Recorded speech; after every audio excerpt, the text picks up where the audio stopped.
Hello बच्चों, मेरा नाम है डॉक्टर वैशाली का। इस चैनल का नाम है ट्रिक्स बाय केमिस्ट्री करो। So today in continuation with the solutions of MS John will start with chapter 1 question 43, 44 and 45 in this video.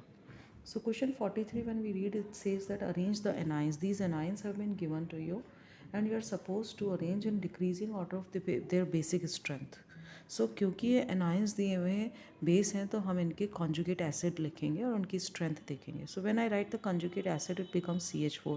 Acid कैसे बनाते हैं? एच आयन ऐड करके. NH2 minus is NH3. OH ion का conjugate acid H2 और HF का conjugate acid F minus का conjugate acid HF.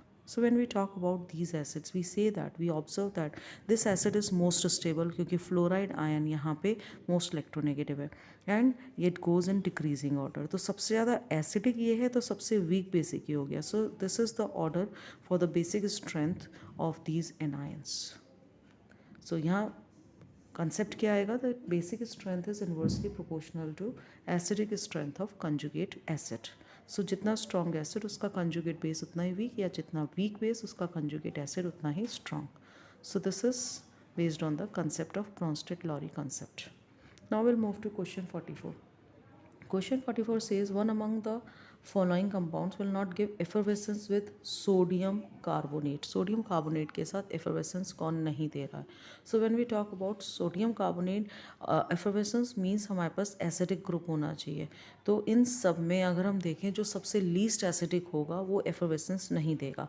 So ये तो carboxylic acid है, ये acidic है. Sulphonic acid, benzene sulphonic acid भी acidic है, फिनॉल भी acidic है और ट्राइनाइट्रोफिनॉल भी acidic है. बट इन सब में सबसे weak acid phenol है and thus it is acidic in nature but weak acid and thus not able to give effervescence with sodium carbonate as it is weaker as compared to all other acids.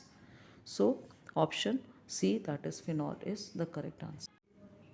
In question 45 we say that there are certain acids given और आपसे पूछा maximum solubility in water किस में.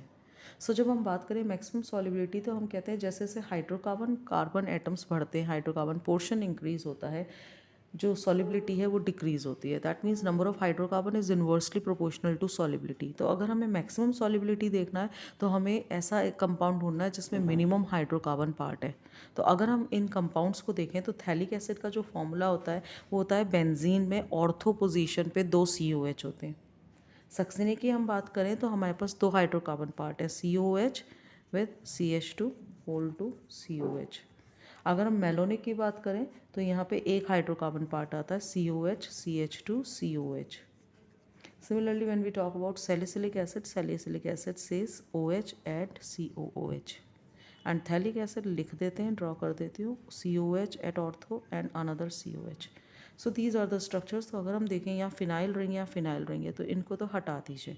अब हम आते हैं hydrocarbon part में. तो इसमें 2 हाइड्रोकार्बन है, इसमें 1 हाइड्रोकार्बन है. सो जिसमें जितना कम हाइड्रोकार्बन होगा उसकी सॉल्युबिलिटी उतनी ज़्यादा होगी. So answer is malonic acid. That is the correct option as it has only 1 hydrocarbon part. So it has maximum solubility in water based on the principle that number of hydrocarbon part is inversely proportional to the solubility in water. Thank you.